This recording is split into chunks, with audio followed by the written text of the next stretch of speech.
कल्पना, नव ज्योत्सना, नव शक्ति, नव आराधना, नवरात्रि के पावन पर्व पर पूरी हो आपकी हर मनोकामना। नमस्कार दोस्तों, मैं हूँ आपका होस्ट और दोस्त ऋषि और मेरे साथ है शिविका, सोनल, प्रेक्षा, अविका, आशुतोष, बिहान। लेकर आए हैं हम आप सबके लिए कुछ रोचक जानकारियाँ, कविता और कहानियाँ। तो बने रहिए हमारे साथ हमारे प्रोग्राम में, जिसका नाम है बाल कार्यक्रम। जैसा कि हम सभी जानते हैं दोस्तों कि हम सबका हाफ ईयरली एग्जाम खत्म हो चुका है और हम सभी नवरात्रि का त्योहार बड़े धूमधाम से मना रहे हैं। पता है शिविका, नवरात्रि हिंदू धर्म के सबसे पवित्र और प्रमुख त्योहारों में से एक है। 9 दिनों तक चलने वाला यह त्योहार माँ दुर्गा को समर्पित है। हाँ ऋषि, बिल्कुल सही कहा। यह पर्व विशेष रूप से उन सभी लड़कियों और महिलाओं के प्रति सम्मान और शक्ति का प्रतीक है जो समाज में महत्वपूर्ण भूमिका निभाती हैं। शतरूपा माँ दुर्गा का एक अद्भुत रूप है जो विभिन्न स्वरूपों में प्रकट होती हैं। उनके माध्यम से हम समझते हैं कि हर लड़की के अंदर एक देवी का स्वरूप छिपा होता है। हाँ शिविका, तुमने बिल्कुल सही कहा। और इतना ही नहीं, मैं तुम्हें नवरात्रि का अर्थ भी बताता हूँ। नवरात्रि 2 शब्दों से मिलकर बना है। पहला नव, जिसका अर्थ है 9, और रात्र, जिसका अर्थ है रात। हाँ ऋषि, नवरात्र का पर्व आया, दुर्गा माँ की कृपा लाया। 9 रातों में आराधना, माँ दुर्गा का सम्मान, लड़कियों के अधिकारों का हर दिल में हो अरमान। अच्छा दोस्तों, हमारे एक दोस्त तब से हमारा इंतजार कर रही है, तो चलिए पूछते हैं उनका नाम और आज वे हमारे लिए क्या लाई हैं। आपका नाम क्या है? प्रेक्षा। और आज आप हमें क्या बताने वाली हैं? मैं आज आप सभी को देवी गीत सुनाने वाली हूँ। छूम छूम छननन बाजे, मैया पाँव पे जनिया। छूम छूम छननन बाजे, मैया पाँव पे जनिया। पाँव पे जनिया मैया, पाँव पे जनिया। पाँव पे जनिया मैया, पाँव पे जनिया। छूम छूम छननन बाजे, मैया पाँव पे जनिया। छूम छूम छननन बाजे, मैया पाँव पे जनिया। कौन घड़ावे मैया पाँव पे जनिया। कौन घड़ावे मैया पाँव पे जनिया। कौन ओढ़ावे ओढ़निया, मैया पाँव पे जनिया। छूम छूम छननन बाजे, मैया पाँव पे जनिया। सोनरा घड़ावे मैया पाँव पे जनिया। सोनरा घड़ावे मैया पाँव पे जनिया। दर्जी ओढ़ावे ओढ़निया, मैया पाँव पे जनिया। छूम छूम छननन बाजे, मैया पाँव पे जनिया। छूम छूम छननन बाजे, मैया पाँव पे जनिया। छूम छूम छननन बाजे, मैया पाँव पे जनिया। अरे वाह प्रेक्षा, हमें तो तुम्हारा गीत सुनकर आनंद ही आ गया। अब हमारे साथ एक और दोस्त हैं। मैं अव्यया आप सबको स्वच्छता पे कविता सुनाना चाहती हूँ। स्वच्छ धरती, स्वच्छ जल, स्वच्छ हो आसमान। स्वच्छता का ध्यान रखे हर एक इंसान। स्वस्थ जीवन की नींव स्वच्छता में ही गड़ी। निरोग रखने के लिए स्वच्छता है खड़ी। आओ जीवन का मिलकर एक लक्ष्य बनाएं। स्वच्छता की चहु ओर हम अलग जगाएं। अब हमारे साथ एक और दोस्त हैं, आशुतोष अय्यर। आशुतोष, आज आप हमारे लिए क्या लेकर आए हैं? आज मैं रावण के द्वारा रचना किया हुआ शिव तांडव स्तोत्र सुनाने जा रहा हूँ। ओम शिव तांडव स्तोत्रम जटाटवी गलज्जल प्रवाह पावित स्थले गले वलंब्य लंबिता भुजंग तुंग मालिका डमड डमड डमड डमन निनाद वड्डमर वयम शकार चंद्र तांडवम धनोतु न शिव शिवम जटाकटा सब्रम भ्रमण निलिम्प निर्झरी विलोल वीचि वल्लरी विराजमान मूर्तरी दगत तगत तगज्वल ललाटपट्ट पावके किशोर चंद्रशेखरे रति प्रदीक्षणम मम धराधरेन्द्र नंदिनी विलास बंधु बंधुर स्फुरद्रिगंत संतति प्रमोदमान मानसे कृपा कटाक्ष धोरणे निरुत्र दुर्तरापदी क्वचित् दिगंबरे बनो विनोद मेदु वस्तुनि जटा भुजंग पिंगुल सुरत मनामणि प्रभा कदम्ब कुंकुमं द्रव प्रलिक्वदिक्व धूमुके मदांत सिंदूर स्फुरत्र गुत्तरीय मेदुरे मनो विनोदम अद्भुतं विभर्त भूत भर्तरि सहस्रलोचन प्रपद्य शेषलेख शेखर प्रसूल धूलि धोरणि विदूषरांग्रि पीठभु भुजंग राजमालयानि भट्ट जाट झूटक श्रियै चिराय जायतां चकोर मंदुशेखर ललाट छद्दर ज्वल धनंजय स्फुलिंग भानि पीत पंच सायकं नभन्निलिम्पिनायकं सुधामयूखलेखया विराजमान शेखरं महाकपालि संपदे शिरोजटालमस्तु नः कराल भाल पट्टिका तगत् तगत् तगज्वल धनंजयाहुति कृत प्रचंड पंच सायके धराधरेन्द्र नंदिनी कुचाक्र चित्र पत्रक प्रकल्प नीलक शिल्पिनी त्रिलोचनेन तिर्ममा नवीन मेघ मंडली निरुत्र दुर्तर स्वर कुहूनि शीतिनी तम प्रबंध बंध कंदर निलिंप निर्झरी धरस्तनोत्य कृत्य सिंदूर कलानिदान बंधुर श्रियं जगत्तुरंदर प्रफुल्ल नील पंकज प्रपंच कालिम प्रभावलंपि कंठ कंदरी रुचि प्रवत्र कंदरम स्मरच्छिदं पुरच्छिदं भवच्छिदं मखच्छिदं गदच्छिदान्तकच्छिदं तमन्तकच्छिदं भजे अखर्व सर्वमङ्गला कलागदम्ब मञ्जरी रसप्रवाह माधुरी विजृम्भणामडुफ्रतं स्मरान्तकं पुरान्तकं भवान्तकं मखान्तकं गजान्तकान्तकान्तकं तमन्तकान्तकं भजे जयत्वदब्रविभ्रम भ्रमद्भुजङ्गमश्वस निर्गमत्क्रमस्फुरक्कराल भाल हव्यवाढ्यमिद्धिमिद्धिमिद्वरं मृदङ्गतुङ्गमङ्गल ध्वनिक्रमप्रवर्तित प्रचण्ड ताण्डव शिव त्रिषद्विचिर्तदल्पयोर्भुजङ्गमौलिकसृजो गरिष्ठरत्नलोष्टयो सुहृद्पक्षपक्षयो तृणानविन्दचक्षुषो प्रजामही महेन्द्रयो समय प्रवर्तिक कदा सदा शिवं भजाम्यहं कदा निलिम्प निर्झरी निकुञ्जकोटरे वसन् विमुक्ततुर्मती सजाशिरष्टमञ्जलिं वहन् बिलोललोललोचनो ललाम बाललग्नक शिवेत्रिमन्त्रमुच्चरं कदा सुखी भवाम्यहम् इमं विनित्यमेव मुक्तमुक्तमोक्तमस्तवं प्रणन् स्मरन् ब्रुवन् नरो विशुद्धिमेति सन्ततं हरे गुरौ सुभक्तिमाशयाति नान्यता गतिं विमोहनं विदेहिनां सुशङ्करस्य चिन्तनं पूजावसान समये दशवक्त्रगीतं ह्यशम्भभूजन परं प्रदोषे तस्य स्थिरामृत गजेन्द्र तुरङ्गयुक्तां लक्ष्मीं सदैव सुमुखीं प्रददाति शम्भु इति श्रीरावणकृतं शिवताण्डव स्तोत्रम संपूर्णम। एक बार जोरदार तालियां हो जाए हमारे दोस्त आशुतोष के लिए जिन्होंने इतना कड़कदार शिव तांडव गाया। आशुतोष, आपने इतना लंबा याद किया और वो भी संस्कृत में, लेकिन आखिर कैसे? पापा के कारण और मेरे में विश्वास रखकर मेरे को पूरा सिखाया। लेकिन कितने दिनों में सीखा आपने? अभी याद नहीं, पर मोस्टली 1 महीने में। तो आशुतोष के बाद स्टूडियो में और भी बच्चे मौजूद हैं जो दशहरा के ऊपर रोचक जानकारी देंगे। त्योहारों की दस्तक, परीक्षा परिणाम की धक धक, छुट्टियों ने दरवाजे पर की खटखट, हंसते चेहरे हम बच्चों के नटखट। नमस्कार दोस्तों, मैं हूं आपका दोस्त एकाक्ष कनकानी। अश्विन मास शुक्ल पक्ष की तिथि दशमी, कहते हम इसे दशहरा या विजयदशमी। प्रभु राम ने रावण का इस दिन किया था वध, जय जय जयकारों से गूंज उठा था सत्य। देवी दुर्गा ने महिषासुर पर विजय प्राप्त की थी। शुभ मंगल की प्रतीक है यह तिथि। यह वही तिथि है जो दिलाती है याद कि असत्य, अत्याचार, अनाचार मानव जीवन के लिए ही नहीं बल्कि मानव समाज के लिए भी है अभिशाप। सिखाती यही विजयदशमी हमको। दुर्गा पूजा भारत में सबसे बड़े त्योहारों में से एक है और इसकी परंपरा भारत की समृद्ध संस्कृति का एक जरूरी हिस्सा है। 9 रातें, 9 रंग, 9 रूप निराले, नवरात्रि का आगमन मन को भाए। दोस्तों, इस दौरान हमारे देश के विभिन्न हिस्सों में भव्य मेले आयोजित किए जाते हैं। यह मेले सांस्कृतिक, धार्मिक और व्यावसायिक महत्व रखते हैं। मेला सुनते ही मेरा मन खुशी से झूमने लगा है। तो चलिए सुनते हैं हमारी दोस्त नित्या से, जो हमें ले जा रही हैं कोटा शहर में।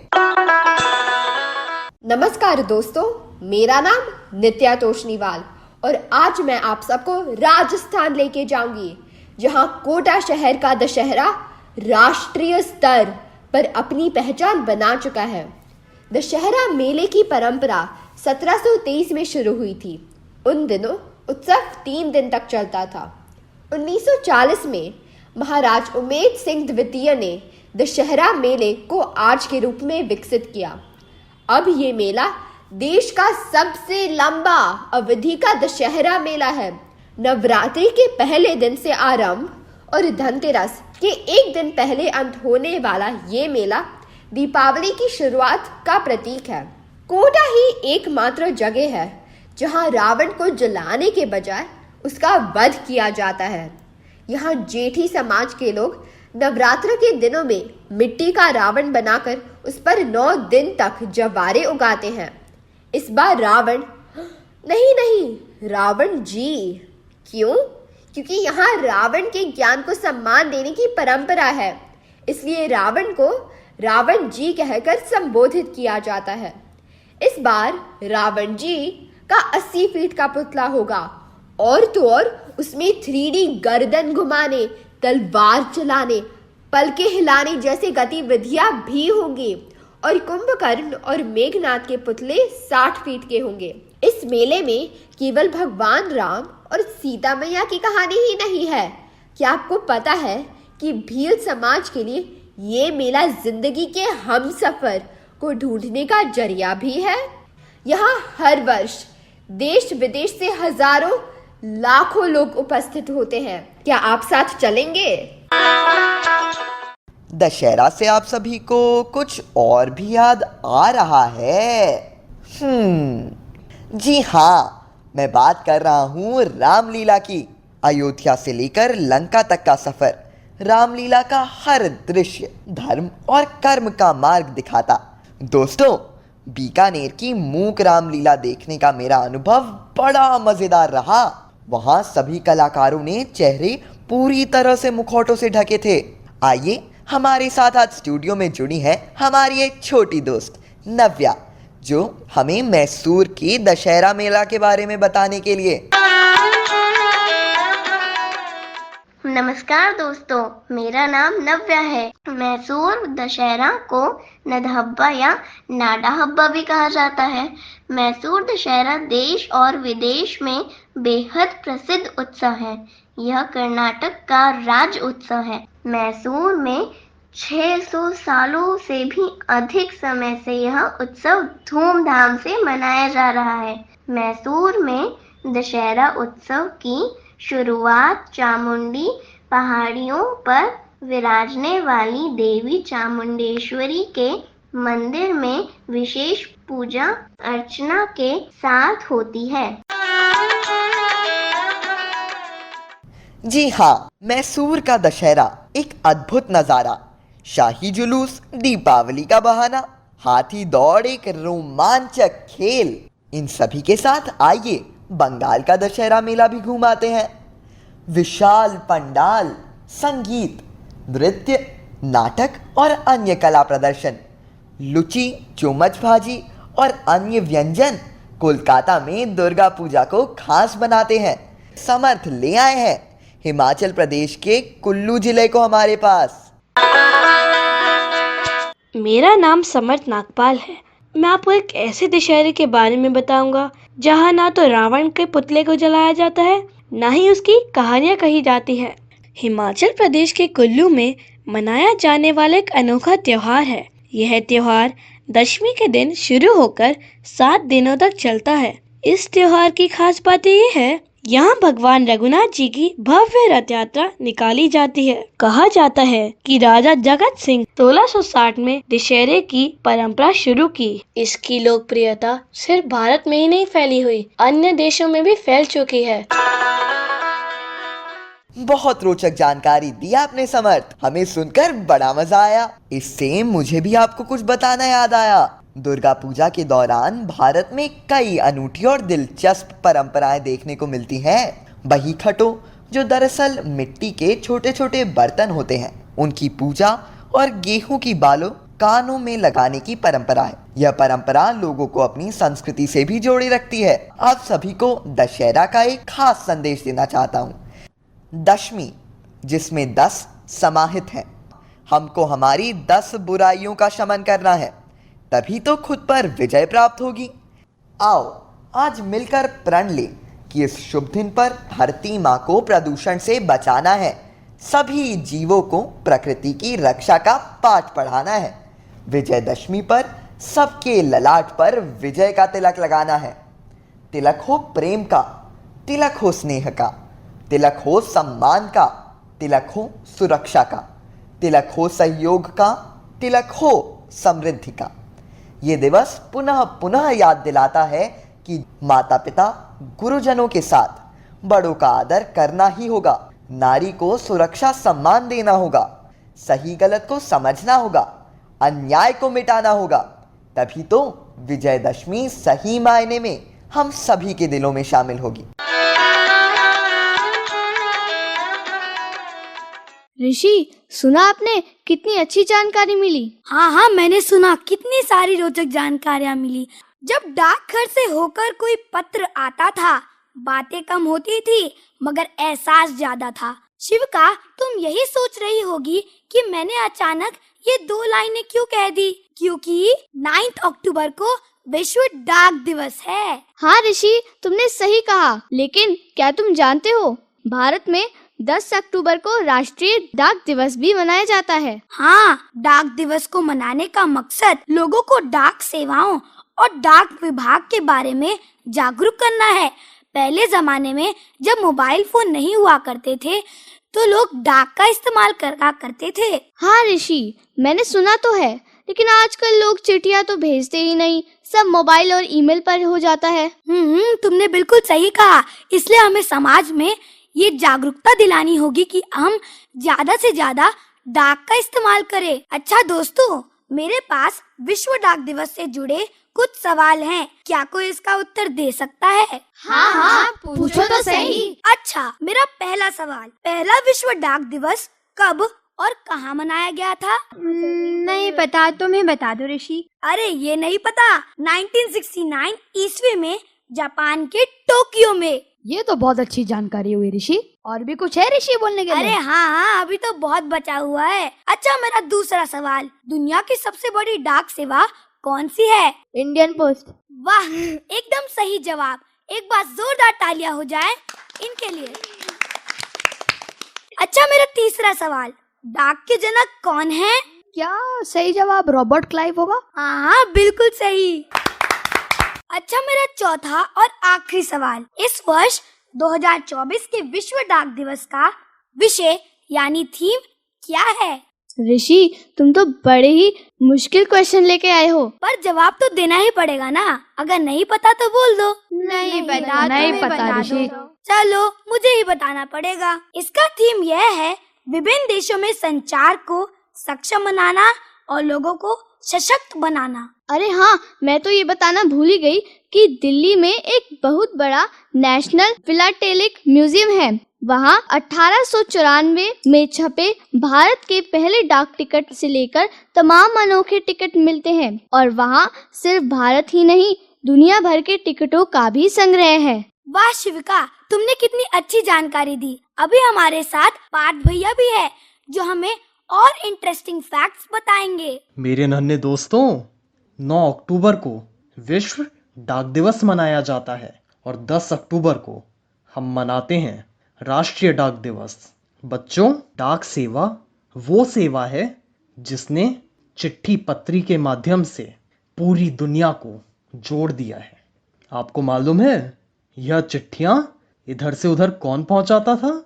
जी हाँ, डाकिया इन चिट्ठियों को उनके पते के अनुसार सही जगह पर पहुंचाते थे। बच्चों, हर वर्ष 150 से अधिक देश विश्व डाक दिवस मनाते हैं। यह दिन डाक विभाग के लिए उत्सव की तरह है। इस बार विश्व डाक दिवस का थीम है विभिन्न देशों में संचार को सक्षम बनाने और लोगों को सशक्त बनाने के 150 वर्ष। बच्चों, 18 फरवरी 1911 को दुनिया की पहली आधिकारिक एयरमेल उड़ान भारत से ही हुई थी। पहले पोस्ट बॉक्स हरे रंग के हुआ करते थे, लेकिन पोस्ट बॉक्स को दूर से देख सकें इसलिए अब उन्हें लाल रंग में कर दिया गया है। अच्छा बच्चों, आपको एक जानकारी देता हूँ। विश्व का सबसे ऊंचाई पर स्थित पोस्ट ऑफिस हिमाचल प्रदेश में स्पीति वैली में स्थित है। और विश्व में कुछ पोस्ट ऑफिस ऐसे भी हैं जिन्हें बतौर धरोहर डाक संग्रहालय में तब्दील कर दिया है। बच्चों, स्वतंत्र भारत में पहला डाक टिकट 21 नवंबर 1947 को जारी किया गया था। तकनीकी आधुनिकीकरण के तहत बेशक आज संचार के विभिन्न माध्यम उपलब्ध हैं, लेकिन डाक सेवा संचार का वो माध्यम है जो सदैव हमारी धरोहर के रूप में याद रखा जाएगा। पार्थ भैया, आपने तो बहुत अच्छी जानकारी दी। दोस्तों, बचपन में हम दादा दादी से कई कहानियाँ सुनने की जिद करते थे। आज हमारे साथ बीना दीदी है जो हमें एक बहुत ही प्यारी सी कहानी सुनाएंगी। मेरी कहानी का शीर्षक है मुनिया। एक छोटी सी लड़की थी, नाम था उसका मुनिया। रहती थी वो बिल्कुल अकेली। जब भी बच्चे खेलते थे उसके आसपास, उनको देखकर वो हो जाती थी बहुत उदास। ऐसे समय में मुनिया को याद आती अपनी वो गुड़िया जो उसकी माँ ने घर के फटे पुराने कपड़ों से बनाई थी। ये सब याद आते उसकी आंखों से आंसू गिरने लगते। एक दिन मुनिया दर्जी की दुकान के सामने से जा रही थी। दर्जी की दुकान के पास छोटे बड़े कपड़ों की बहुत सारी कतरनें पड़ी थी। मुनिया ने हिम्मत करते हुए दर्जी से पूछा, दर्जी अंकल, ये कपड़े मैं ले लूं? दर्जी ने कहा, हाँ हाँ ले ले। उसने कुछ कपड़े बटोरे और सहमते हुए दर्जी से बोली, दर्जी अंकल, मेरी गुड़िया सिल दोगे? दर्जी ने कहा, पर पैसे लगेंगे। पैसे की बात सुनते ही मुनिया उदास हो गई और सहमते हुए बोली, अंकल, पैसे तो नहीं है मेरे पास। दर्जी ने कहा, चल भाग यहाँ से। लड़की दुकान से बाहर निकली तो उसने देखा वहाँ दो युवक खड़े हुए बात कर रहे थे। हमारा राजा एकदम न्याय करता है। लड़की ने उनसे पूछा, राजा का घर कहाँ है? वो हंसते हुए बोले, राजा तो महल में रहते हैं। लड़की दर्जी की शिकायत करने पैदल चलते चलते राजा के महल तक पहुंची। राजा का दरबार लगा हुआ था। जब लड़की की बारी आई तो राजा ने पूछा, बता लड़की, तुझे किसने परेशान किया? लड़की बोली, दर्जी ने मेरी गुड़िया सिलने को मना कर दिया। राजा गुस्से में बोला, मेरे राज्य में किसकी इतनी हिम्मत जो काम करने से मना करे? बता। लड़की बोली, उसने कहा, पैसे नहीं है तो भाग यहाँ से। राजा बोला, अरे पगली लड़की, पैसे तो देने ही पड़ते, मेरा समय बर्बाद मत कर। मुनिया वहां से भी रोती बिलखती बाहर निकली और एक चौराहे पर बैठ गई। वो उदास सी बैठी थी कि उसके कानों में एक आवाज आई, लड़की तो उदास क्यों है? उसने इधर उधर देखा, कोई भी दिखाई न दिया। फिर आवाज आई, उसने फिर देखा तो पूछा, कौन हो तुम? आवाज ने कहा, अपने पैर के पास देख। उसने अपने पैर के पास देखा, एक छोटी सी चींटी थी। लड़की बोली, मेरी परेशानी तो राजा भी दूर नहीं कर सके, तो तू इतनी छोटी सी कैसे मेरी परेशानी दूर करेगी? चींटी ने कहा, तू बता तो, तेरी परेशानी क्या है? मुनिया ने सारी बात बताई। सारी बात सुनकर चींटी ने चुटकी बजाते हुए कहा, बस इतनी सी बात, देख राजा को कैसा मजा चखाऊंगी। थोड़ी देर में राजा हाथी पर बैठे वहां से निकलते जा रहे थे। चींटी फौरन ही हाथी के कान पर पहुंची और उससे बोली, अगर तूने मेरी बात न मानी तो तेरी सूंड में घुस जाऊंगी मैं। दर्द की कल्पना करते ही हाथी गिड़गिड़ाया, ना ना ना ना ना, चींटी बता तो क्या बात है? चींटी ने कहा, अपने राजा से कहे मेरी बात माने। हाथी ने थोड़ा सोचा और अपनी पीठ को हिलाना शुरू किया। राजा बोला, हाथी मेरे साथी क्या हुआ? हाथी ने कहा, राजा अगर तुम चींटी की बात नहीं मानोगे तो मैं तुमको गिरा दूंगा। थर थर कांपता हुआ राजा बोला, हाँ हाँ चींटी, बता बता क्या बात है। चींटी ने कहा, इस लड़की की तुमने मदद नहीं की राजा। राजा ने लड़की को देखा तो बोला, अरे दर्जी को सिलने के लिए पैसे तो इसको देने ही थे ना। चींटी बोली, तुम राजा हो, राजा का काम प्रजा की मदद करना है। यदि इसके पास पैसे नहीं थे तो तुम इसे पैसे दे देते। इस छोटी सी लड़की का अपमान किया, इसकी सहायता न की। राजा को अपनी गलती का एहसास हो गया। उसने पहरेदार को बुलाया और उसे समझाकर दर्जी के पास मुनिया को भेज दिया। पहरेदार ने आकर दर्जी से राजा की बात बताई तो दर्जी भी मुनिया की गुड़िया सिलने लगा। उस रंग बिरंगी गुड़िया को सिलते देख मुनिया का चेहरा खुशी से चमक गया।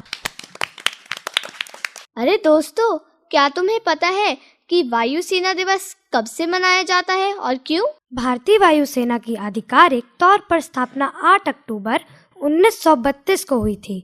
इसे हमारे वायु सैनिकों की बहादुरी और बलिदान को सम्मान देने के लिए मनाया जाता है। हाँ शिविका, तुमने बिल्कुल सही कहा। जैसे हम जल, थल और आसमान तीनों सेनाओं के आर्मी को सलाम करना चाहिए, क्योंकि तीनों हमारी रक्षा करते हैं। और तो और मैं कुछ रोचक जानकारियां भी देना चाहता हूँ। इंडियन एयरफोर्स दुनिया की चौथी सबसे बड़ी वायुसेना है। यूपी के गाजियाबाद में स्थित इंडियन वायुसेना स्टेशन एशिया में सबसे बड़ा है। इंडियन एयरफोर्स ने विभिन्न ऑपरेशनों में अहम भूमिका निभाई है।